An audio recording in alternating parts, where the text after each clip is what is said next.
In today's video, we're examining a case that began on a quiet suburban street and ended with four men trading their freedom for 3 decades.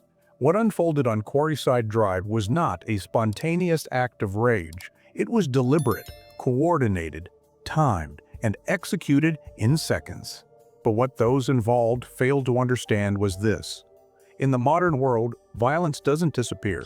It echoes through data, cameras, timestamps, and forensic traces. And those echoes are loud. This is Curo and Spiritual. On the evening of July 17th, Kirby looked like it always does in summer. Still air, low gray clouds, a residential calm that feels insulated from chaos. Quarryside Drive was known for nothing more dramatic than barking dogs and passing traffic. Families were home, children nearby, windows open to catch whatever breeze the evening might offer. It was the kind of setting criminals often mistake for safety. Quiet streets, predictable routines, familiar surroundings. But predictability works both ways. And on that evening, someone had been watching. At approximately 6:35 p.m., Ricky Berry, a 36-year-old father, stood outside his home. There was nothing theatrical about the moment. No argument, no confrontation building. Just a man at the end of another ordinary day. What he didn't know was that a black Seat Ateca had already passed his street more than once. Inside were Adam Williams, Connor Walsh, and Ryan Walsh Westhead.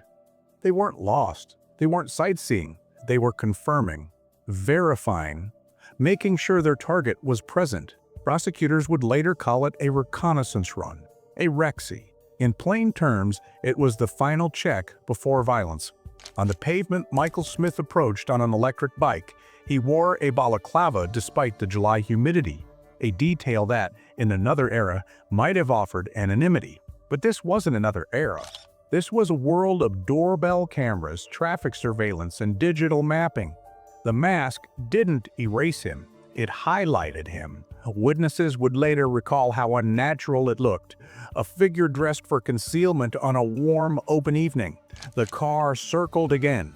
The bike slowed, and within seconds, the street transformed from suburban calm to crime scene.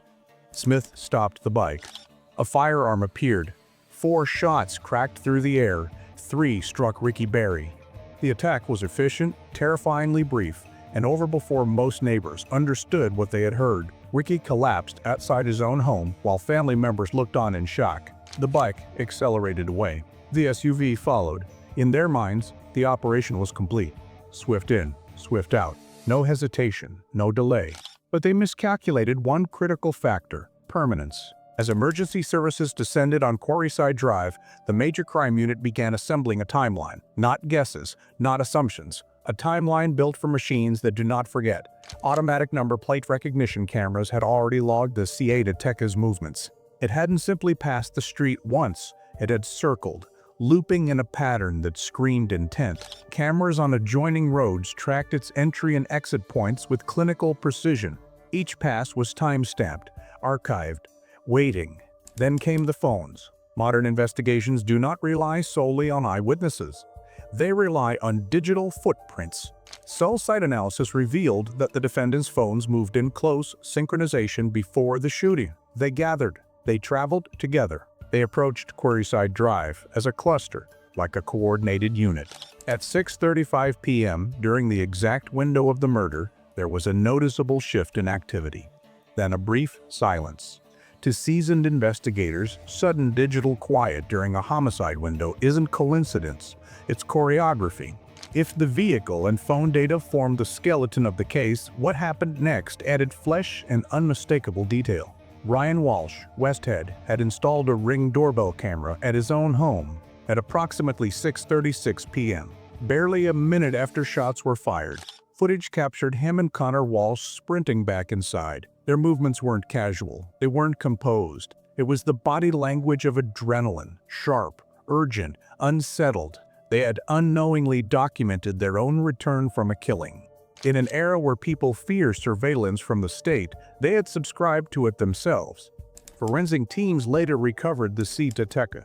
However carefully someone believes they can clean a vehicle, microscopic evidence has a habit of surviving. Gunshot residue was detected inside. The murder weapon was found discarded in nearby wasteland. Ballistic testing connected it back to the shooting. Each discovery tightened the circle. Each forensic confirmation removed another possible escape route. By early August, police executed coordinated arrests.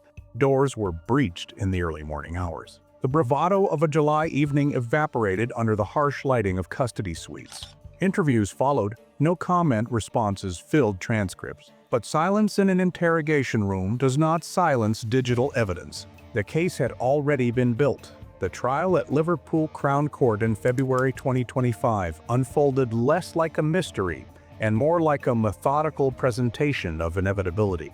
Jurors were shown the vehicles circling the street. They were walked through the synchronized phone movements. They watched the doorbell footage, a minute-by-minute collision between arrogance and reality. The prosecution argued joint enterprise, that even if only one man pulled the trigger, all four were part of the machinery that made it possible. Presence, coordination, intent. The law does not separate the finger from the wheels that carried it there. Midway through proceedings, fractures appeared among the defendants. Adam Williams and Connor Walsh shifted blame toward Michael Smith, naming him as the gunman. Smith altered his position, attempting to reduce the charge to manslaughter by claiming a lack of intent. The jury saw otherwise. The pattern was too deliberate.